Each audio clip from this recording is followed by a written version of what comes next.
All right, thank you for staying with us. It's still Sports Tonight. If you just joined us, you've missed out on the first 15 minutes of the show, but not to worry. We are still talking about the fallout from that first 15 minutes, the reaction of NFF President Pinnick Amaju to being called my small boy by Anjorin Musharraf.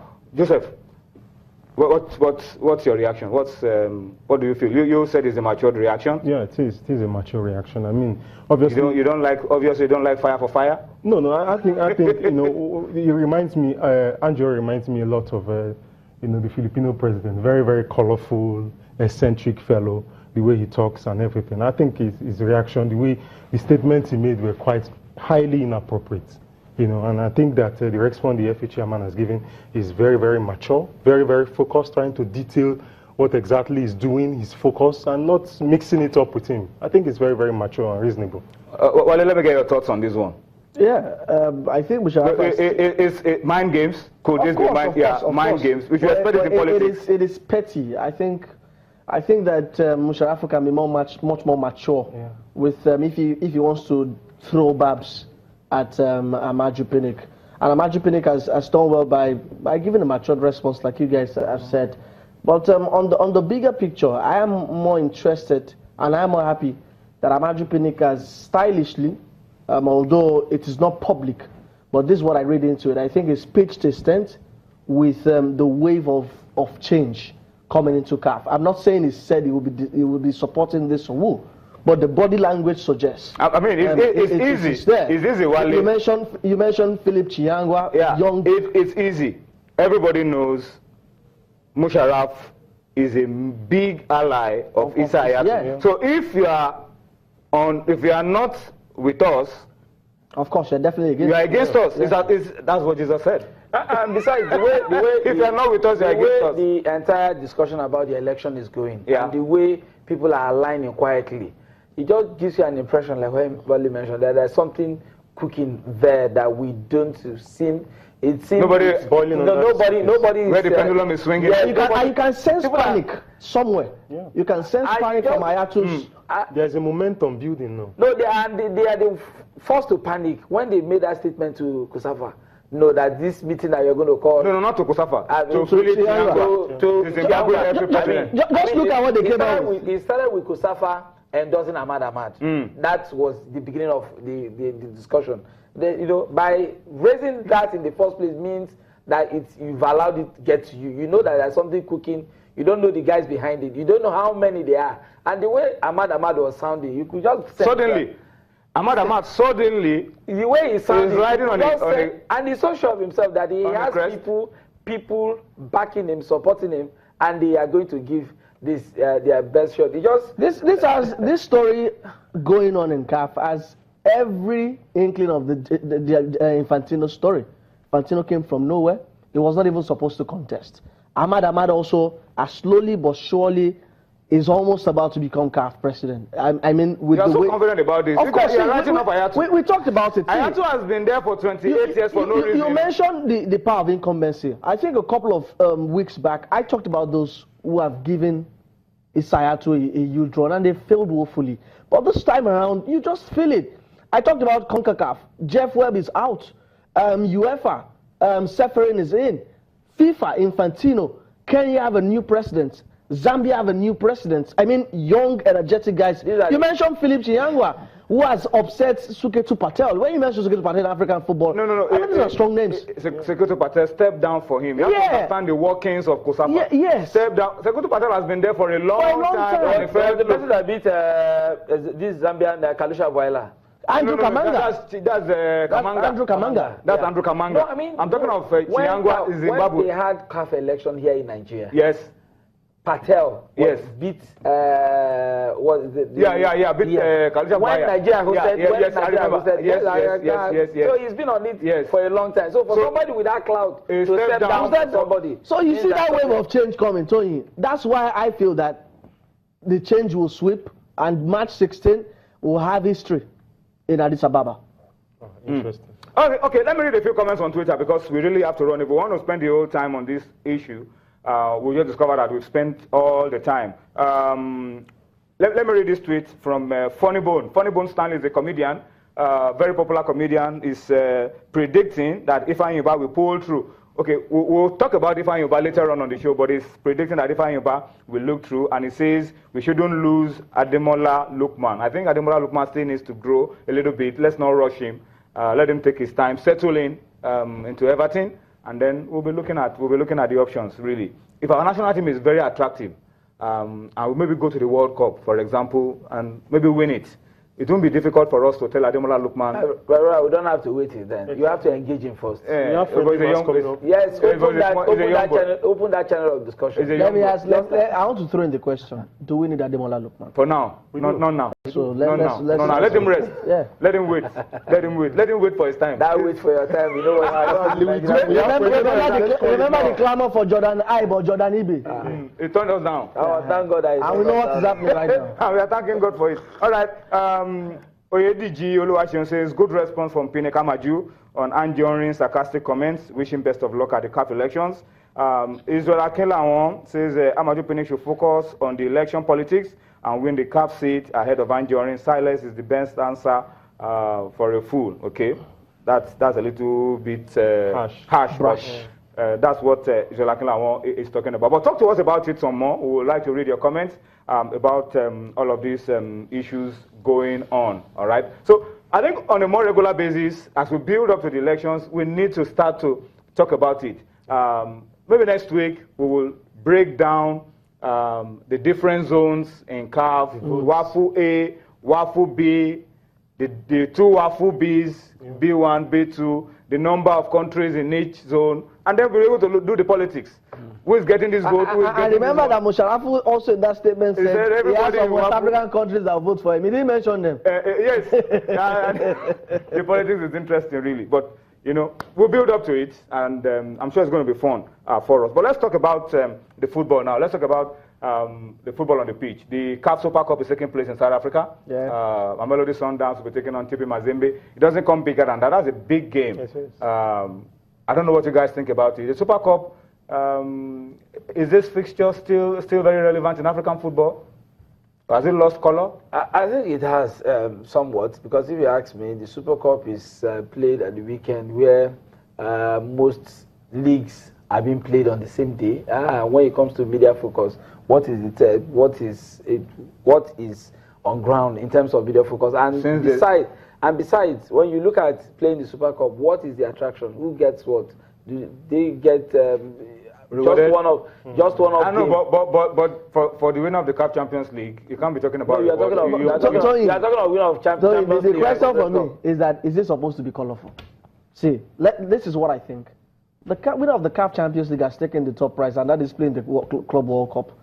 You play in the CAF Confederation Cup also. You've won it. It's just for. It's ceremonial. It's ceremonial. But I also think that for Sundowns they've taken it seriously. It's their first time. I saw them against Chippa United midweek. They rested all of their players. That meant that they took this. Did you see them hammer Pirates 6-0? Yeah, that was last weekend. That game was even abandoned. That game was and then it was then completed. It was abandoned, and then they came back to finish. Yeah, even for TP Mazembe also, they've got experience. They've got a new manager, Thierry Frogger, the Frenchman. So they'll be looking at how he starts life as TP Mazembe manager. But it should be an interesting one. But there's also another Nigerian angle to it. We have our own Paul Bassi. Will be the coordinator for the game. Yeah. So that's a big one. It's just the winner of the Champions League hosts the Super Cup. You get to host it. You get to host it and all of it. Yeah, but there's a cup, there's a trophy. So whether you guys take it seriously or not, there's something to take home. All right. So we'll keep our eyes on that one. But beyond the football on the pitch, the CAF Executive Committee will be in South Africa for that one. Pretoria. All right, let's talk about the CAF Champions League very quickly. The Nigerian interest, Rangers and Rivers United. Rangers, about this time last week, were grinding out a 1-1 draw against JS Saoura of Algeria. Rivers United played out a goalless draw. These are very tricky games, guys. Very tricky games. And let's start with the Rangers game. All they need to do, Joseph, just keep a clean sheet and you are through. Exactly. But if you had goals to it, fine, but keep a clean sheet. But Rangers this season at home have stumbled a number of times. These are pictures of JS Saoura arriving. Okay. they're looking subdued, but don't believe these guys. Of course. Came on a charter flight. Yeah. They're obviously prepared for this game. Obviously prepared. They might be going for the broke, knowing fully well their chances are not really. Yeah, they have to go for it. They have to go for. They don't have an option. They have to come out. They have to score. And Rangers on the other part have to be very, very careful when you're playing a team like this. You drew 1-1 with away. This time around, they know that they have to score, so no, they won't be defending. And it's the supporters are so optimistic. Look exactly. at those guys. Very, very cheerful. Very, very cheerful. And optimistic too. They fancy their chances. These guys even saying they will hammer for. Can you imagine? You can imagine. Well, they have a right to dream. They have a right to dream. But Rangers should take them serious. Definitely. Yeah. Don't joke around. This is a match that they really have to give all that they have. Alfred? For me, I think for Rangers, like you said, don't concede. The most important, I haven't watched the first leg. I think the challenge is this time around, unlike when you play away games, you have to be very, very cautious. This time around, you're hosting, so it gives you that leverage to come out to really play these guys. And in that challenging weather, where that game was played, it was freezing cold. The first leg, I mean, the sun and of course the heat of Enugu will kind of make it easier for them. Maybe they will struggle or not, maybe they will struggle or didn't struggle. But for Rangers, I think the challenge is keeping a clean sheet and making sure that the guys in front. Bobby Clement is in the form of his life. Got that only goal in the away leg. And he's looking good. Yeah, Fortune is back. Yeah, Fortune Manuari is back. But I think the 12th fan, the 12th player, I beg your pardon, the 12th player will be very key for Rangers. Fill up that cathedral. They always do that. Yeah, they always do that. But the Rangers will need you more now. Yeah. Fill up that cathedral and inspire this team. And make them play out of their skin. Make them give extra. Yeah, and the picture of the Algerians, if you remember, it casts your mind back to you when the Algerians also came with their bands and everything. How they went home. Yeah. All right. They're always well prepared. Yeah. Okay. All right. So Rangers will wish them the best of luck. Let's talk about Rivers United very quickly. Rivers United will be playing on Sunday. It's a lot more tricky for Rivers United. Goalless draw from the first leg means goals must be scored for a winner to emerge. It's that tight. That for me is one tricky thing about this tie. That comfort. I prefer one-all score lines than goalless score lines. But what it means is that if you by any chance but Rivers are very solid at home. When it comes to teams that very solid at home, so you can almost be sure. But their fans don't come to watch games. That's the problem I have. They don't fill up even for games of international quality. They don't come to watch games in Port Harcourt, and they need to change. When it was Sharks and Dolphins, local derby, they don't come to watch games. You're talking of international. No, but they have a role to play now. One big challenge. I think for me, football in real estate is huge. Over the years, produced very, very great talented footballers. The challenge is getting people to come out to see this game, because it is key. When these guys are on the field of play and they know that their fans are right behind them and cheering them up, it has a way of spurring them to do more. So I think that's the challenge for them. The tricky thing about goalless, if by any chance your opponent gets a goal, it puts more pressure on you. What do you see, Joseph, for Rivers United? Their own form, I mean, they bank on it, could get them through. But this is the Champions League. The Malians are not coming to joke.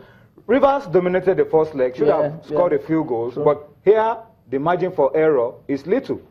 Definitely, they know they have to score. And as regards their fans, they've been able to do the job without their fans in the past. So but it shouldn't be an impediment. It shouldn't be a condition for them. They are used to the empty stands and everything. So that shouldn't be. But why is that? Why is that? What happened? See, what happened? Because they used to have guys come out. They used to, but remember, it's a new place. The Yakubu Gowon. That's a very old. Yeah, it is old, but you also have to look at the fact that this might be a very alien excuse, but I think it counts because you have to look at other clubs who also get fans to the stadium. But you have to look like clubs like Rivers United. Do the fans of the club even identify with the club itself? Is a new okay? That's a new idea. Do they identify? Is that my club and I relationship? Yeah. Do they own it? No, I'm not saying they. No, when I say own, not in terms of ownership. I mean, do they feel attached? Yeah. Do they feel a part of it? If you go to Ibadan, there's this emotional attachment between the Ibadan person and Shooting Stars. The same with Same Kano. as Rangers, same as Kano Pillars. Rivers United, who class themselves as a big club, I think they're a big club. Even when they were Sharks and Dolphins, it was the same problem. People were not coming out to watch. But I hope there will be a change, because Rivers United hold the key now to a change. Yeah. If they do well, people will come out to and they begin to win games well. No, don't be too sure. Even if they do well, even when the Super Eagles play, see, it is always difficult. I think it's just something that has been historical. It wasn't like that before. It wasn't like that. It wasn't like that before. There was a disconnect at some point, but we hope that they can connect and things can go back to normal. All right, but we wish them the best of luck. We'll go on a break now. When we return from the break, we'll be spending time to talk about Wiki Tourists of Bauchi. Everybody's talking about Wiki. We will also probably talk a little bit about Ifeanyi Ubah. Their own game is also very tricky. But we'll try and connect with Bauchi to find out what the hope is for Wiki Tourists going through this weekend. They're going to be playing a team from Sierra Leone, a military team. And military teams, whether you intimidate them or you boo them, they focus, they're difficult to play. So we'll take this break and be back with more on Sports Tonight.